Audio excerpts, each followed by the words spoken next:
వరంగల్ జిల్లా భద్రకాళి దేవాలయం ముందు చిరు వ్యాపారులు ఆందోళనకు దిగారు. వారికి చెందిన షాపులను కార్పొరేషన్ అధికారులు ముందస్తు నోటీసులు ఇవ్వకుండా కూల్చివేతలు ప్రారంభించడంపై వారు ఆగ్రహం వ్యక్తం చేశారు.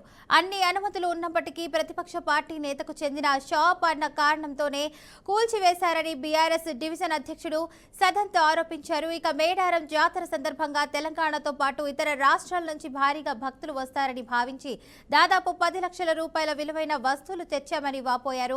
అకస్మాత్తుగా కూల్చివేతలు జరగడంతో తీవ్ర నష్టం వాటిల్లిందని తెలిపారు. ప్రభుత్వం వెంటనే స్పందించి తమకు న్యాయం చేయాలన్నారు. ఇక జరిగిన నష్టానికి పరిహారం చెల్లించాలని బాధితులు డిమాండ్ చేస్తున్నారు.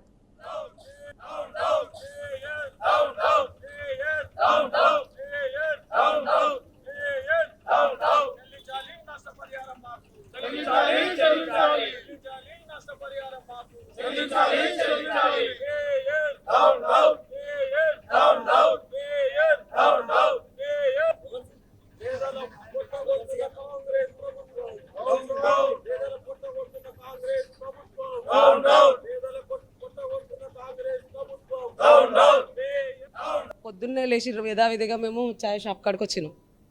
ఛాయ్ షాప్ కాడికి రాగానే మా దగ్గరకి ఎలాంటి ఇంటిమేషన్ లేకుండా వెనుక గులగొట్టిల్లు. ఫస్ట్ వెనుక గులగొట్టిన తర్వాత సార్ మా వాళ్ళు వస్తారు, పేపర్స్ ఉన్నాయి మా దగ్గర, ట్రేడ్ లైసెన్స్ ఉంది, మాకు ఇల్లు మేము కిరాయి కడుతున్నాం, కరెంట్ బిల్ ఉంది, మాకు మా తీయకండి సార్, ఉండని అన్నీ తీసుకొస్తాం మేము అని చెప్పినాం.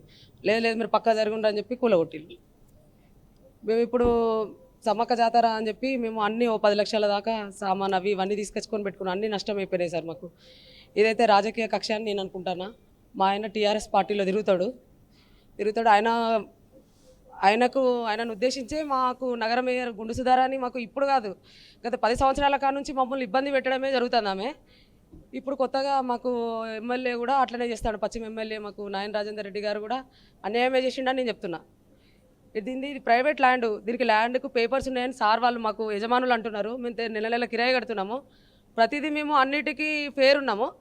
తెల్లారులేసి వచ్చి మేము జీవనోపాధిగా మేము ఛాయ్ షాప్ పెట్టుకుంటుంటే ఒక రాజకీయ కక్ష లెక్కనే వచ్చి వాళ్ళు మమ్మల్ని ఇబ్బంది పెట్టి దాన్ని మొత్తం కూలగొట్టిండ్రు. 4 సంవత్సరాల కాలం ఏంది, ఇప్పుడు కొత్తగా వచ్చి ప్రైవేట్ ల్యాండ్ అని తెలిసి కూడా వాళ్ళు తీసేయడం కారణం ఏందో మాకు చెప్పాలి సార్.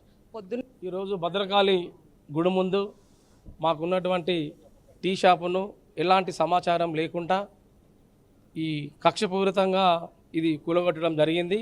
నేను ఒక బీఆర్ఎస్ పార్టీలో యాక్టివ్గా పనిచేస్తున్నా అని చెప్పి కక్షపూరితంగా నగర మేయర్ సుధారాణి గారు, అలాగే పశ్చిమ ఎమ్మెల్యే నాయన రాజేందర్ రెడ్డి గారు ఒక దళిత కుటుంబాన్ని ఎదగకూడదని చెప్పి రాజకీయ భవిష్యత్తు ఉండదనే ఉద్దేశంతో ఈ రకమైన కుట్రపూరితంగా మా యొక్క టీ షాపును కూలగొట్టడం జరిగింది. అదేవిధంగా ఇక్కడ మేము ఇది ఒక ప్రైవేట్ ల్యాండ్, ఇది ఎండోమెంట్ది కాదు, గవర్నమెంట్ది కూడా కాదు, ప్రైవేట్ ల్యాండ్. 4 సంవత్సరాల నుంచి వెళ్ళి ఇక్కడ ఈ టీ షాపు బిజినెస్ నడుపుకుంటా ఉన్నాం. అలాగే ఈ కిరాయి కూడా మంత్లీ 10,000 రూపాయలు ఆ ఓనర్లకు ఇవ్వడం జరుగుతుంది. ట్రేడ్ లైసెన్స్ ఉంది మాకు, అలాగే ఇంకోటి కరెంటు బిల్లు కూడా ఉంది. ఈ రకంగా 4 సంవత్సరాల నుంచి వెళ్ళి మేము మా పుట్టకుట కోసము ఏదో జీవనోపాధి కోసం మేము ఏదో పని చేసుకుంటే ఈ రకంగా ఈ ఉన్నటువంటి కాంగ్రెస్ ప్రభుత్వము ఇక్కడ ఉన్నటువంటి రాజకీయ కక్షపూరితమైనటువంటి చర్యలు పాల్పడుతుంది. కాబట్టి వారికి వెంటనే మేము తగిన బుద్ధి చెప్తాం. ఈరోజు